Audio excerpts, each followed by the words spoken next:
Hey guys, and welcome to XRP Insider channel. We've got Jungle Inc. here, guys, posting this breaking Charles Hoskinson backs Ripple's bold move to buy Circle.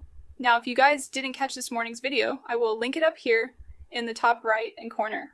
We talked a little bit about Charles Hoskinson and his claim that he wants to help XRP DeFi by integrating RLUSD through Cardano. Now, here's a clip from that same AMA. The Cardano founder blasted what he calls a Coinbase, a 16Z, which is Andreessen Horowitz Circle Mafia, a closed ecosystem that blacklists outsiders and controls stablecoin liquidity. I didn't realize there was a mafia there. Well, Charles Hoskinson says he thinks Ripple could shatter the cartel and bring balance back to crypto. Could there be antitrust concerns with a Ripple acquisition of Circle? I think it make the space better. There's like this Coinbase, a 16Z Circle Mafia, where they've built an ecosystem and it's self-serving in that ecosystem. And if you're outside of it, you get completely blacklisted, and it's hard to get listed, it's hard to get liquidity, and it's hard to get a stable coin. So by XRP coming in, it breaks apart that monopoly and creates more diversity. And I think they'll be a better custodian and frankly higher integrity than some of the people, especially on the Circle side.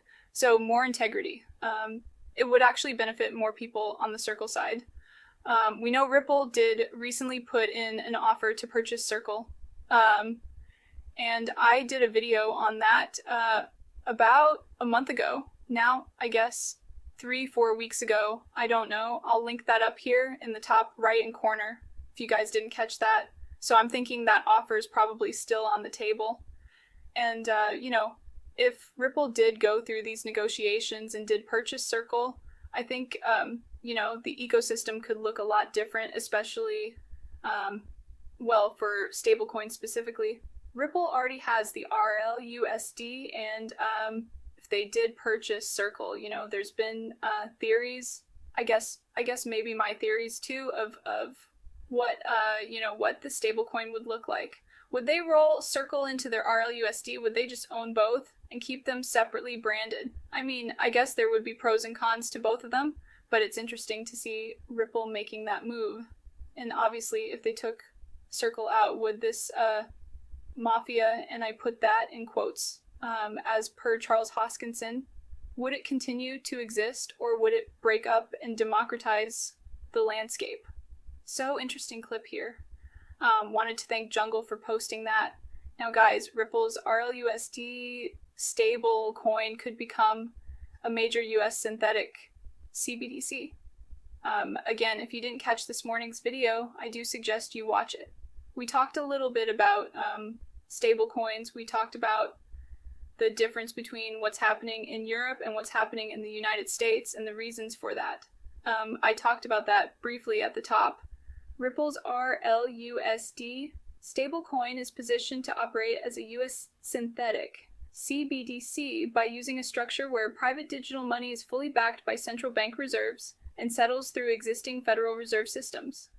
A synthetic CBDC is not issued by a central bank but remains fully backed by central bank money. A stablecoin issuer to either hold reserves directly at a bank account or through a commercial bank in a bankruptcy remote structure that is still backed by central bank reserves. These setups improve financial integrity, reduce the risk of a run, and can be enforced by regulators once a stablecoin reaches broad adoption. And so guys, the RLUSD fits this model. Ripple does not hold a master account at the Fed, but it does connect indirectly through Finistra, a core banking partner with access to FedNow and the Fed's liquidity management tool. This gives RLUSD the ability to settle in central bank money through regulated channels, even without direct reserve access. So they are structured a little differently, and there's reasons for that. The RLUSD, though, could be that synthetic CBDC, because we have heard that they did program control mechanisms in it. They aren't necessarily going to be using those control mechanisms, but I guess if they need to, they can, and this is something I don't agree with, they could in fact change the, the way the RLUSD functions, and they could make it more controllable, i.e. choose what you do spend your money on, or, you know, if you're not spending your RLUSD frequent enough, it could disappear from your account. I mean, I'm just giving a few extreme examples of how control mechanisms could influence people's purchasing. But anyway, not saying that that's going to happen. I'm just giving you some for instances. So a federal retail CBDC is unlikely in the near term due to former President Trump's executive ban on federal digital currency initiatives. So that's good news. Given this environment, though, a synthetic CBDC like the RLUSD makes more sense. It can exist now under current law, built on the foundation of trusted infrastructure, central bank reserves, and regulated intermediaries.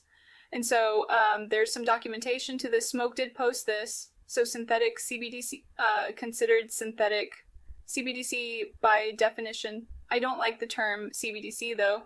I mean, to have a stablecoin issued by a private company, I tend to trust that more than a government-backed central bank digital currency.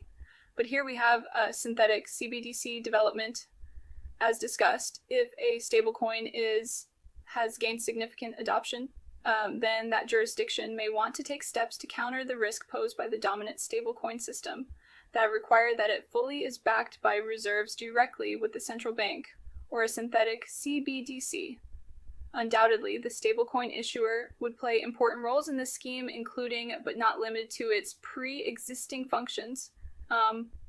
And then what else we have here notes that wholesale non-token based CBDCs already exist in the form of master accounts at the Federal Reserve.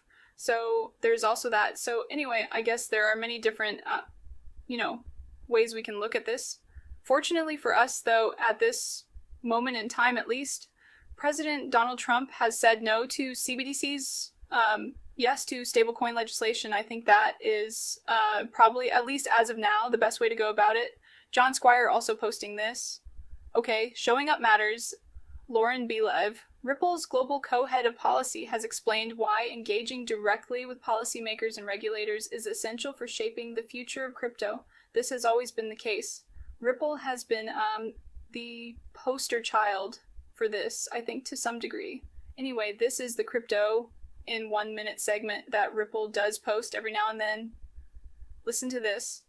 It all comes down to my favorite quote from the West Wing: decisions are made by those who show up.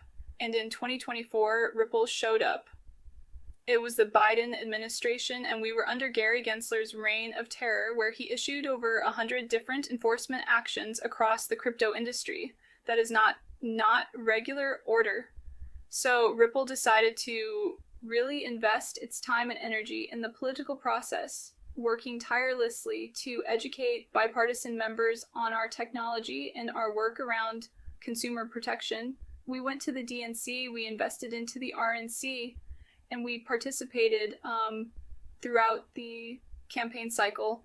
And now we have the most pro-crypto Congress as well as a pro-crypto president. We attended the inauguration along with the inaugural White House Crypto Summit.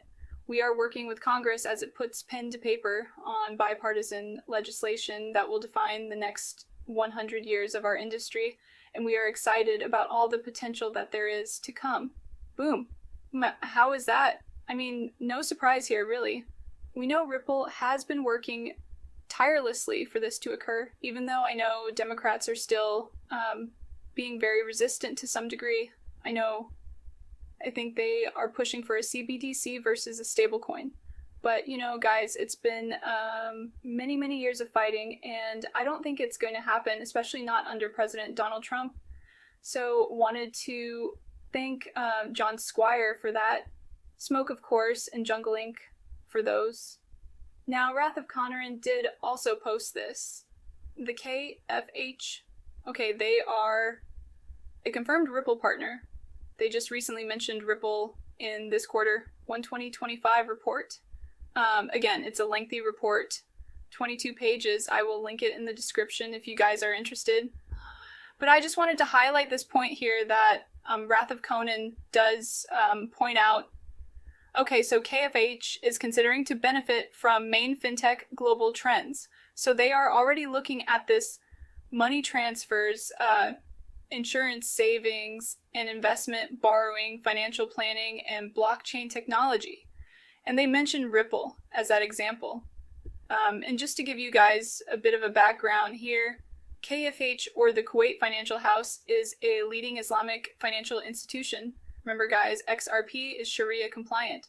So we're seeing a lot of utility in these Islamic countries. It is considered a pioneer in Islamic banking and is the first Islamic bank established in Kuwait. The KFH is a publicly traded company in Kuwait, and it has become one of the largest Islamic banks in the world. So there's some more information there if you guys are interested.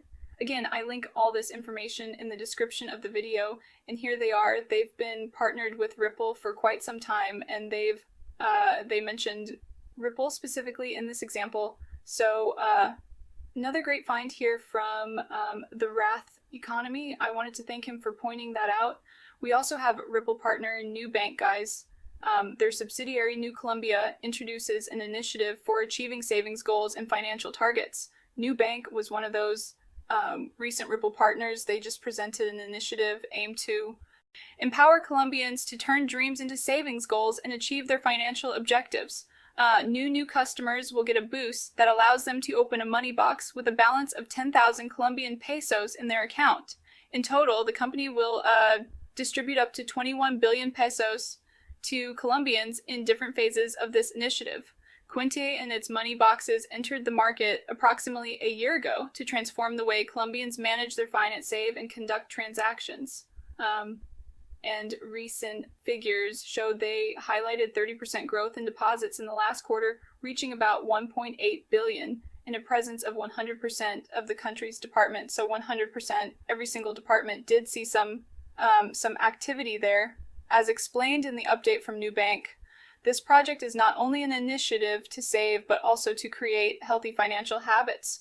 Internal data from New reveals that the most common goal amongst customers include travel, housing, vehicles, education, and emergency funds. So people need the necessities, and they're trying to figure out a way to be able to save for these necessities. This reflects the shared aspirations of Colombians that the initiative aims to support and enhance. George Barron, one of the most emblematic figures in Colombia, is the face of this campaign and has joined New to learn about Colombians' dreams and give them the first boost to achieve their goals. With a 56-year career, George has promoted the artistic paths of numerous talents, earning affection in every corner of Colombia. Now he will bring his energy to homes to give them the little kick of good luck and start saving. So doing this on the XRP ledger.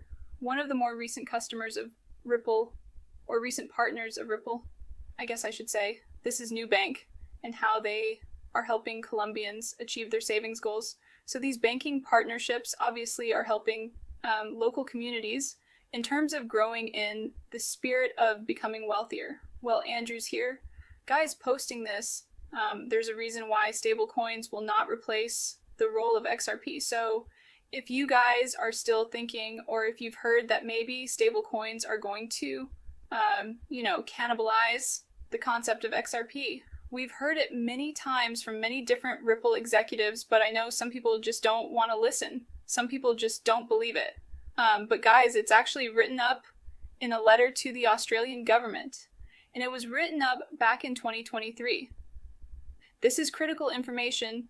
Stablecoins have an issue where, as the counterparty, that does not allow them to interoperate. So legally, I don't know if it's legally or technically, they cannot interoperate across payment networks.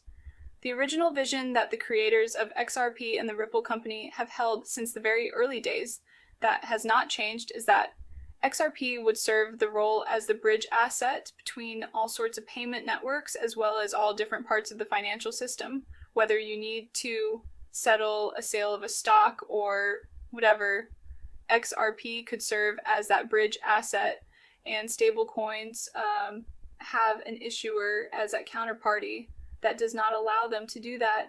So stablecoins cannot, in fact, do everything XRP can do. In a future full of interoperability in the financial system, you would thus need to have seamless interoperability between all different financial networks. Thus, stablecoins will not fulfill the role of a global bridge asset. And guys, it's written up down here, as you can see. I will link this in the description of the video for you if you do not believe me.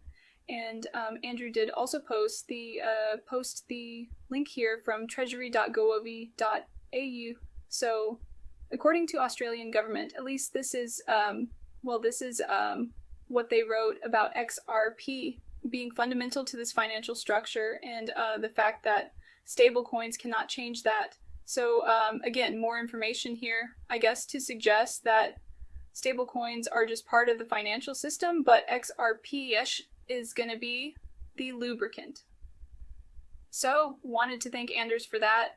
Xaf Crypto also posting this, which I thought was an interesting clip. I'd never seen this clip. Boom, UK Parliament member praises XRP over Bitcoin. And, there's a reason for that. Of course, proof of work versus a consensus mechanism. Listen to this understanding. Is the energy requirements of proof of work. Verification for Bitcoin blockchain is so vast that Bitcoin now consumes more power than several developed countries. And I was wondering, perhaps Daniel across the panel, does these kind of proof of work crypto assets make? Are they really kind of boning from an environmental perspective because it's sucking up so much energy to do these transactions? Is that really a price? I think the industry realizes the problem at hand, and I think there's a huge desire across the industry to improve the energy efficiency. There have been some initiatives taken place of late which have helped, which are detailed, in some of the submissions that I've looked at, and more needs to be done. Say, different tokens have different energy profiles. The token that Ripple uses for its product is XRP is inherently green. All of the XRP that's in existence was created at the time of its creation. It doesn't rely on mining in order to validate the ledger, and XRP is one example. There are other tokens out there that are also inherently green, and we think that as the space evolves, you're going to see more and more projects go along those lines. What do you mean by handing? I mean that unlike the proof of work protocol, which relies on mining in order to validate ledger transactions, XRP relies on a consensus mechanisms. Computers, it uses a supermajority algorithm to validate different transactions. So no mining involved, no energy output in the same way that is associated with a proof of work protocol. Proof of work protocols, though themselves, I recognize the issues involved, I think, and point to their use of renewable energies. It's the issue of energy is one that industry is paying attention to and trying to tackle. So that's a pretty big deal. I mean, UK Parliament member is praising XRP, making sure that people understand the difference between proof of work and the consensus mechanism. So guys, we're getting there. We're getting there slowly, but nobody ever said it was going to be an easy ride. Jay here posting this thought. This was kind of fun. The bear is at the festival. I don't know what festival this is, but clearly somebody brought a bearable guy sign to some kind of outdoor festival that is occurring. Looks like it's a Grateful Guzza. Maybe it's a bear festival specifically. I don't know, but I just thought I'd show you guys this for fun. You know what? I'm happy we're seeing these developments. I'm happy we're seeing that Parliament is understanding the role of XRP, whether it's in Australia or in the UK. This is where it starts, guys. We do have positive legislation on the table in the United States as well. The RLUSD is positioned to operate as a synthetic CBDC. So that means more adoption on the XRP ledger eventually. And we're just waiting. We're going to see the spec market first if we do not see meaningful regulation. But that could change, boom, like that. And if you want to hear what I think in the moment, guys, because I'm going to be updating my Patreon subscribers minute to minute, follow me at patreon.com/workingmoneychannel. And if you guys are interested in maybe supporting the channel in a different way, I do have the Working Money channel merch store. I've got all kinds of fun swag here. Link is in the description of the video, but that's just my opinion. I want to hear what you guys think. Please subscribe to the channel if you haven't already. Like the video if you like the content I'm providing. I always love hearing your comments. See you in the next one, guys.